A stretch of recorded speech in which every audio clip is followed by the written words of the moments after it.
हमें एक साल में कई सारी super hero movies TV series देखने मिलती है और हमें ये भी पता होता है कि कौन सी सुपर हीरो मूवी कब आएंगी। लेकिन आज के इस वीडियो में हम उन सुपर हीरो मूवीज की बात करने वाले हैं जो अनाउंस तो हुई थी लेकिन कभी बन ही नहीं पाई। Number 1, Spiderman. सैम राइमी की Spiderman trilogy no doubt one of the best super hero movies में काउंट होती है और स्पाइडरमैन 2 से तो अभी तक कोई भी लाइव एक्शन स्पाइडरमैन मूवी बेहतर बन नहीं पाई है। लेकिन हम ये भी जानते हैं कि स्पाइडरमैन 3 सैम राइमी की ट्रिलॉजी की सबसे वीक मूवी है जो बहुत सारी चीजों को लेकर चल रही थी, प्लॉट, सब प्लॉट्स। लेकिन सैम राइमी का ओरिजिनल प्लान था कि स्पाइडरमैन को ट्रिलॉजी के रूप में बंद ना करके स्पाइडरमैन 4 भी बनाई जाए, लेकिन सोनी उसने अपनी उंगली अड़ाई और स्पाइडरमैन 3 के साथ ही ये ट्रिलॉजी बंद हो गई। लेकिन सोनी ने भी उसको रिवाइव करने का नहीं सोचा और वो ले आए अमेजिंग स्पाइडरमैन और उसे भी 2 पार्ट के बाद बंद कर दिया।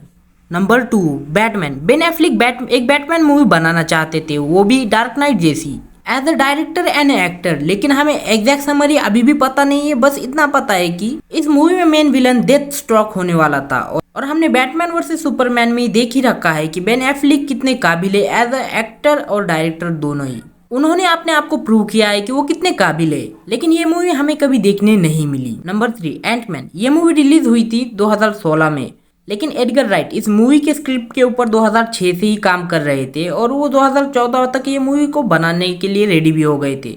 लेकिन अल्सो मार्वल बीइंग मार्वल, लेकिन मार्वल के साथ क्रिएटिव डिफरेंस के चलते इन्हें रिप्लेस किया गया पैटियन रीड्स के द्वारा, जिन्होंने 2016 की एंटमैन मूवी को डायरेक्ट किया है। Number 4, doctor strange. इस मूवी को डायरेक्ट करने वाले थे गुलर्मो डेल टोरो और नेल गैमन। प्रोनाउंसिएशन में गलती हो गई हुई तो स्पेलिंग भी डाल दूंगा। इन्होंने मार्वल को एक स्क्रिप्ट पिच की थी 2007 में और लेकिन उस वक्त ये मूवी बन नहीं पाई और ठीक 10 साल बाद 2017 में एक अलग ही डायरेक्टर के साथ न्यू डॉक्टर स्ट्रेंज मूवी बनाई गई। लेकिन इन फ्यूचर पॉसिबल हुआ तो हम इनका भी डायरेक्टर वर्जन देखना पसंद करेंगे। Number 5, green arrow escape from the Supermax. तो ये मूवी सेट होने वाली थी प्रिजन के अंदर। जी हाँ, आपने सही सुना, जेल के अंदर। तो इस स्क्रिप्ट को लिख रहे थे डेविड एस कैरो कई सालों तक, जब तक कि ये मूवी बंद ना हो जाए। मूवी की स्टोरी सेट होने वाली थी ओलिवर कुलर को एक फेक केस में फंसाया जाता है और फिर उनको जेल में बंद किया जाता है और एज अ कैमियो करने वाले थे लेक्स लूथर और जोकर के साथ। लेकिन ये स्क्रिप्ट वक्त के आगे की थी जो कभी बन ही नहीं पाई। Number 6, Justice League Mortal. इस मूवी के तो क्या ही कहने, इस मूवी की तो कास्टिंग भी कंफर्म हो गई थी, including DJ Cotrona as Superman, Armie Hammer as Batman and Megan Gale as Wonder woman.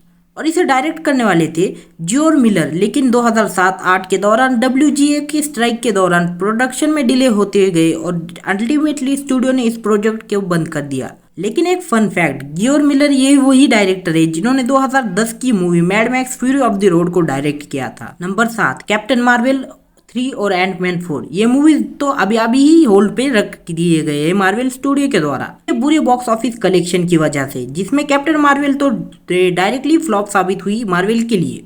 Marvel को ये समझने की जरूरत है कैरेक्टर्स प्रॉब्लम नहीं है, यहाँ प्रॉब्लम है स्टोरी की, जो फिलहाल मार्वल मूवीज में वीक होती जा रही है। मेरा वीडियो अच्छा लगा हो तो चैनल की दूसरी वीडियोस देखना।